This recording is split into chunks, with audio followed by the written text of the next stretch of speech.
Man, oh man, it is a weird time for Electronic Arts. I know for the majority of gamers, it's really easy to hate on EA, and rightfully so in a lot of cases. You see what they've done in recent years, what they did with Star Wars Battlefront, how Mass Effect Andromeda turned out, Battlefield 5 being an absolute train wreck, and some of their general anti-consumer practices that they've implemented, microtransactions. I can go on and on. I mean, I specifically mentioned Star Wars Battlefront. I've never seen an instance where a publisher was just handed a free franchise to be a massive success, and they've completely destroyed it. If you were to tell me before the release of Star Wars Battlefront 1 that now in 2019 with another Battlefront game being released that the franchise is in the state that it is, I would have told you that you're absolutely crazy. There's no possible way that EA could have messed it up that badly, but here we are. Somehow Star Wars Battlefront is not one of the most popular multiplayer games in gaming today, and I'm shocked by that, but it's kind of seemed to be commonplace. Now, most recently, I feel like EA's turned it around a little bit with the release of Apex Legends. That game was a gigantic success, and it really came out of left field. No one was expecting that game to be a huge success. So kudos to EA and Respawn to that. I'm giving more credit to Respawn because I know how talented they are as a development studio.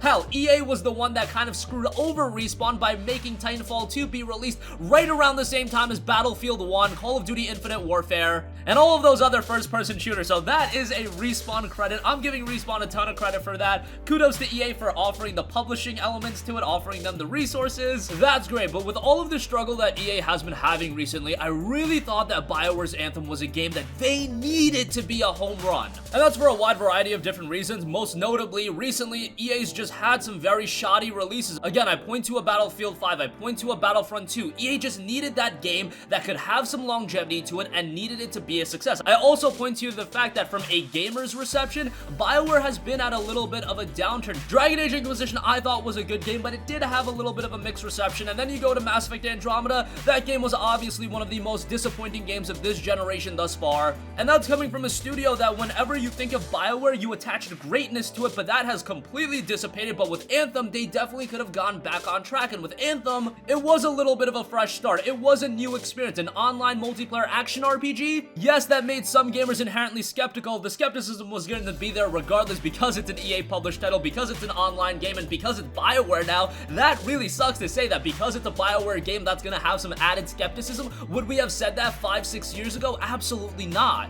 And Anthem finally comes out on February 22nd. Again, I have been saying that this game needs to be a success for the sake of BioWare, for the sake of EA, and unfortunately, the general reception has not been all too positive, and that absolutely sucks. I know for a lot of people, they're very happy because, you know, hate on EA, that's great and all. I get why you guys hate EA, but for me, I wanted BioWare to get back on track. I wanted EA to have a game that has some longevity and that gamers absorbed into. What good does it do me if a game is a failure? There's no good to that at all. Anthem was a game that I and many other gamers were excited for. Is there any positive coming out of Anthem getting a lukewarm reception? Absolutely not. And it being an online focused game, you want that longevity there. You want that player base there. You want people absorbed into the experience, and that inherently obviously deteriorates the experience just on the basis that people aren't engaged into it. And for an online game, you need people engaged to it. If you guys haven't been keeping up to date with the Metacritic scores, this is something I like to look at because it offers an objective viewpoint. I can give you guys my opinion, and my opinion on Anthem is actually a little bit more positive than most people, but that's just my opinion at the end of the day. Metacritic offers something a little bit more objective, and the game is currently sitting at a 63. Now, maybe at another time, a 63 you could look at and say, hey, that's an average score. These days, if anything's below an 80, oh my god, you're up in arms. That game must absolutely suck. I feel like in that sense, reviews have kind of gotten a little off the deep end. I've explained myself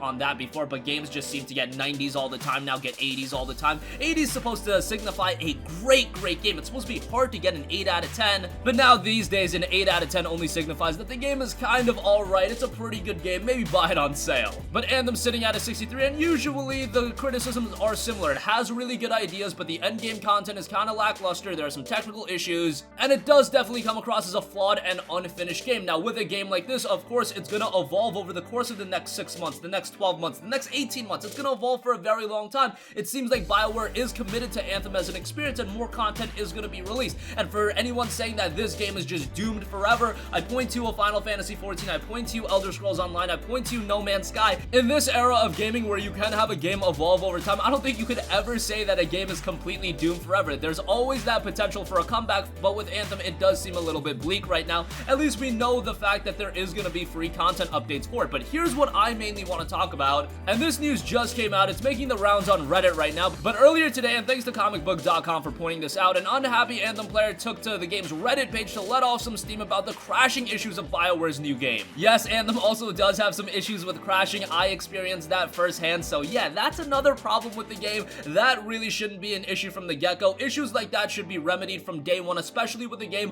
where you did have an open demo, you did have a beta. Those issues should be completely remedied, and I feel like we're getting to a point as gamers where that is being more accepted in gaming, and people will say, hey, just boot up the game back up. No, we dropped $60 for a game. There shouldn't be any crashing issues. More specifically on PlayStation 4, some portion of these players have had issues where the game not only crashes, but completely shuts down their system. That's absolutely crazy. If you have to restart your game, obviously at that point, I think more people are going to be vocal about those issues. That said, now it's making the rounds over on Reddit that apparently if you're on the PlayStation 4 version of the game, you can get a complete refund for the game if you bought it through the PlayStation Store. Another user pointed out that Sony is well aware of the issue and thus is handing out complete refunds for the game. Testing this person's claim, another Reddit user reached out to PlayStation support and tried to get a refund, and apparently not only did it work, but support made no fuss at all about it. Usually if you're doing a refund, you would have to go through some sort of hurdles. You'd have to explain what issues are occurring. You'd have to explain like when you bought the game, what payment method did you use, XYZ. They'll make it a little bit of a hurdle for you to actually get a refund. The only platform that really does refunds in a streamlined way is Steam, and then I believe if you do play a Steam game for over 2 hours, you're not guaranteed a refund. You can go after a refund, but that's not guaranteed. In the case of Anthem, they're just saying, hey, we know the issues of the game. They have been paramount.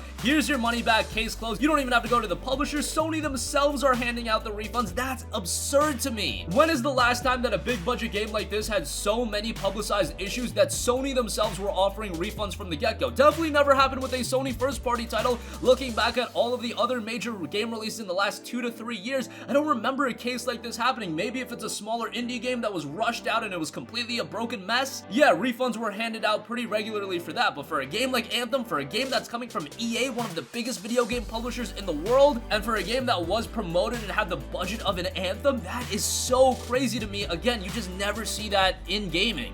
And again, going back to the original point with me talking about how Anthem needed to be a success for the sake of BioWare, for the sake of EA, I feel like this is almost worst case scenario, to the point where the game is so busted that Sony is offering refunds. It is the complete opposite of what I said that this game needed to be. You needed this game to be a home run right now because of the climate of EA, and thank God for them. Again, they have Apex Legends. Thank God for them that they have Respawn Studios and they worked on that game and they absolutely delivered a compelling battle royale experience, and now everybody is all over that game. Could you imagine if we were in a climate where they didn't have Apex Legends, where Anthem was just released as a game and it was yet another EA flop? At the very least, EA can rest on the fact that they had Apex Legends. That game has been an absolute home run. And yes, Anthem not delivering is a little bit of a bummer, but they can say, hey, this is a game that's going to evolve over the next 12 to 16 months. Wait for it, see how this game turns out, and then go from there. But for BioWare, this is what? Their third game in a row that has been less than stellar. Again, I love Dragon Age Inquisition. I thought it was a really good game, but it did have a little bit of a mixed reception. Mass Effect Andromeda was an absolute train wreck, and Anthem is now an absolute train wreck. I don't know any other way that you can describe a game that was so heavily promoted like an Anthem, and now just a few weeks after it coming out, Sony is offering refunds for the game because of the issues that are persistent in the game. Also, issues like that are something that EA, BioWare, they would notice when making the game. It's not like they put this game out and they were completely unaware of the crashing issues. They tested this game all day, all night. They knew the issues that persisted. They just had to hit that February 22nd release date. I don't recall if this was a game that was delayed in the past, but obviously, yeah, they did want to hit that release date. Unfortunately for them, the game has turned out to be less than stellar, and that is so unfortunate. I know it's easy to pile on EA, and I kind of did that in this video a little bit, but for me, it's disappointment more than anything because I want BioWare to turn around. I want BioWare to once again be received as this stellar developer, and there was a time where EA was known as the gold standard of gaming. I know now in 2019, that day seems completely far gone, and that's a time period that some of you guys won't even remember based on your age, but yes, there was a time that EA was at the top of the gaming food chain, but now they're one of the most hated publishers in gaming today, and that's a little bit depressing. That's gonna conclude my spiel on Anthem. I'm definitely interested to hear what you guys think. Again, from a personal standpoint, I've enjoyed the game more than most people. I think it's been a solid multiplayer offering. Has it been that stellar success that I wanted the game to be? Absolutely not. It's a far cry from that. But if I'm judging it objectively as a game, there are definitely some fun times to be had in Anthem, but the issues are absolutely there, and that's what's disappointing more than anything. Let us know your thoughts in the comment section down below. Sound off with anything that you think. Thank you for watching, and goodbye. Hey guys, we hope you enjoyed the video, and if you did, make sure to hit the subscribe button, and if you're already subscribed, do us a favor and hit the bell icon. This way you'll be notified whenever we post a new video. That's the best way to keep up with all of our uploads, and we usually try to upload 2 videos a day. And with the bell icon hit, you'll be notified whenever we do upload a video. As always, thanks for watching.